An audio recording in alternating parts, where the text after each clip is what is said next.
Hi, my name is Trisha Kwan, and I'm on the EOP committee.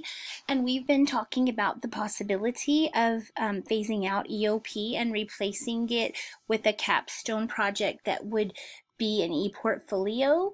So I was going to show you a few awesome ePortfolios, and then I started doing some research and thought, well, I'll just talk a little bit about ePortfolios in general before we get started, because I'm sure you all know what it is, but it's kind of nice to just refresh our memory. So basically, an ePortfolio provides a documentary history of a person. Usually, in this case, it would be related to professional accomplishments, but sometimes it can overlap into personal life too, because it's really kind of the story of that person. And I kind of like to keep that in mind. What's your story is like a theme. What does an ePortfolio do? It definitely records student learning, which is our primary objective. It provides a way to evaluate and assess student learning on our part. I like it a lot because it does gather all that information together that we've learned over the course of years.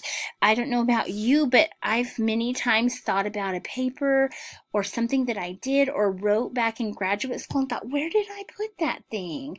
I wish I could find it, but I've moved so many times, I just can't keep track of it all. So an ePortfolio is a great way to keep track of everything that we do in one beautiful place. It definitely documents experiences. Right now I supervise practicum students, and they do so many things in practicum that I will never know about and that they will probably forget, because that's how we are as humans. We forget stuff. But the great thing about ePortfolio would be they could document those experiences either in a blog or related to a competency that they're supposed to document, and so then they would have that record with them always, which is wonderful. One of the things I really like about ePortfolio. Here are a few other things it does. Definitely highlights learning. It also helps us to uncover our strengths and weaknesses. I think we're usually aware of our strengths. Sometimes we're not as aware of our weaknesses, but if we see our history kind of laid out in front of our eyes, we can suddenly say, I'm a little bit lacking maybe over in this area. And knowing that is very helpful professionally. Definitely the ePortfolio showcases the individual as a professional, which is wonderful and something that the students could take with them wherever they go and hopefully continue to build on. These are some other great things ePortfolios do. I really like this idea right here where it builds a comprehensive record of a person professionally. I like the way ePortfolios differ from individual to individual. We are all different people, and it kind of ties into that whole idea of individual education, which is really a hot idea today in education. Because we are all different, the things that we learn and what we value are going to be different from person to person. And you see that in ePortfolios. They should reflect individuals. They should reflect that people are different. So when you look at them, they will look a little bit different, even when they're all following the exact same rubric, which is kind of interesting. Also, they help an individual stand out as an exceptional person, student, or candidate.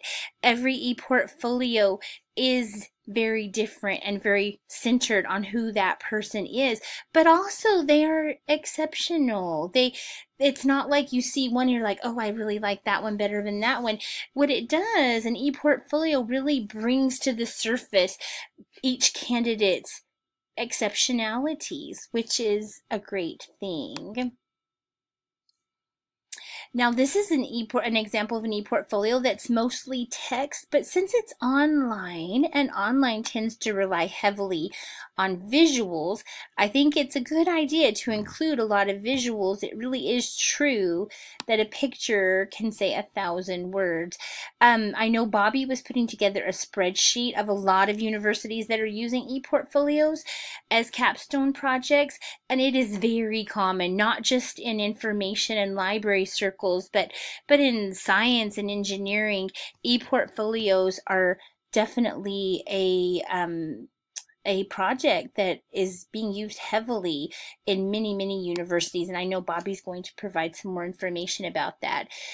all of the places that use ePortfolios have their own rubrics. I don't think we would have a hard time at all coming up with rubrics that would provide guidelines for students, but still let them kind of shine and go off on their own a little bit.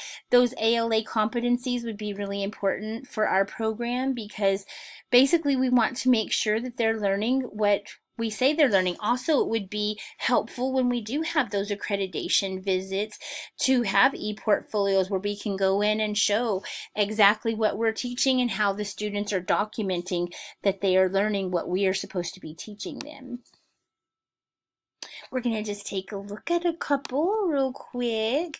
So this, I showed you a little bit from this student earlier. This is Mike the scientist, and he is not in our program, but I really liked his ePortfolio, so I decided to show it to you. So he talks a little bit about himself.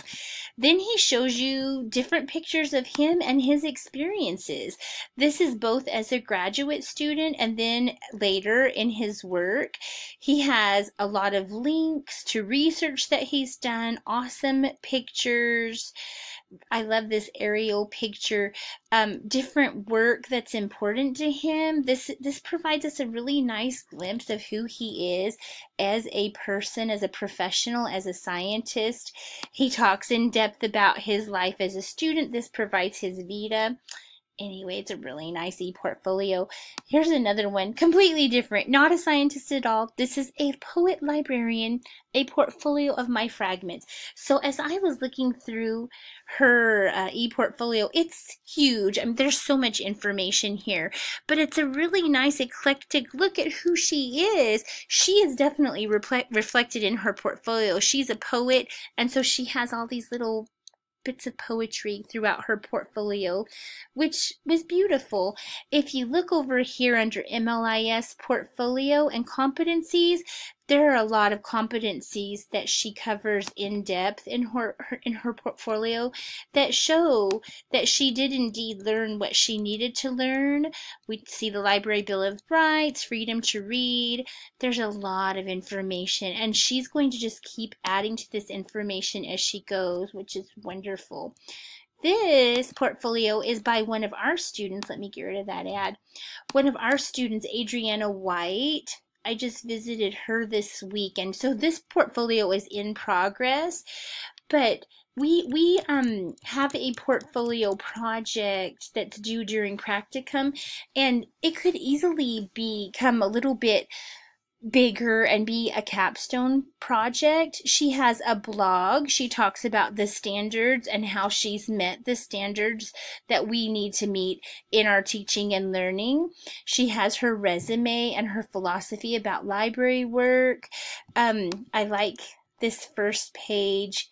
There are different reflections that she includes. There are ads you can see because this is a free website. Musings on School Library Design. If you scroll down a little bit, you'll see her thoughts on autism in libraries. Right now, she teaches special education, and she is working with groups of children who are autistic, although she plans to be in the library soon. But this is something that stood out to her because she works with children who are autistic. So she was thinking about, how do we serve students with autism in the library? All right, we could go on all day long because there are so many examples of ePortfolios, but we won't do that because other people might want to talk and you might not want to stay in the faculty meeting all day. But that's just a quick look at some details about ePortfolios and some really nice examples of ePortfolios. Thanks. Bye.